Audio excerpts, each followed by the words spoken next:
Praise the Lord. நம்முடைய பிதாவாகிய தேவனாலும் கர்த்தராகிய இயேசு கிறிஸ்துவினாலும் உங்களுக்கு அமைதியும் சமாதானமும் உண்டாவதாக.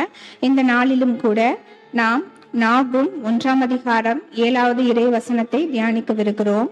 கர்த்தர் நல்லவர், இக்கட்டு நாளிலே அரணான கோட்டை தம்மை நம்புகிறவர்களை அறிந்திருக்கிறார். Praise the Lord. ஆண்டவர் யாருக்கு அரணான கோட்டையா இருக்கிறாராம்?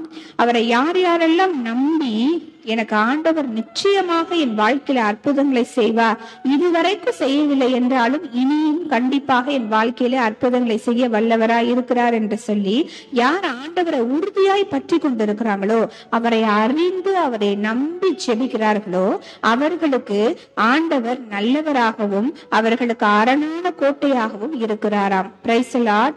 ஆகவே இதுவரைக்கும் உங்க வாழ்க்கையில ஆண்டவர் சில காரியங்களை தடைப்படும் நன்மை வராதபடிக்கு வைத்திருக்கலாம்.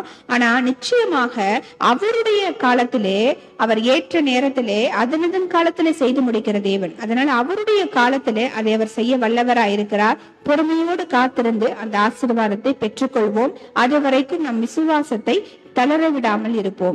கண்களை மூடி செபிக்கலாமா?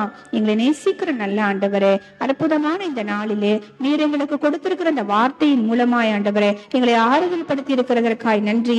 இதுவரைக்கும் நாங்கள் காணாத அற்புதத்தை இனி வரக்கூடிய நாட்களிலே உம்மை நம்பி இருக்கிற எங்களுக்கு நீர் செய்ய போகிறீர். அரணான கோட்டையாய் நீர் விளங்க போகிறீர். எங்களை சாட்சியாய் நிறுத்த போகிறீர். அதற்காக நாங்கள் நன்றி செலுத்துகிறோம் அப்பா. தொடர்ந்து நீர் பொறுப்படுத்திக் கொள்ளும். இயேசு கிறிஸ்துவின் வல்லமையுள்ள நாமத்தில் ஜெபிக்கிறோம். எங்கள் ஜெபத்தை கேளும் ஜீவனுள்ள நல்ல பிதாவே, ஆமேன்.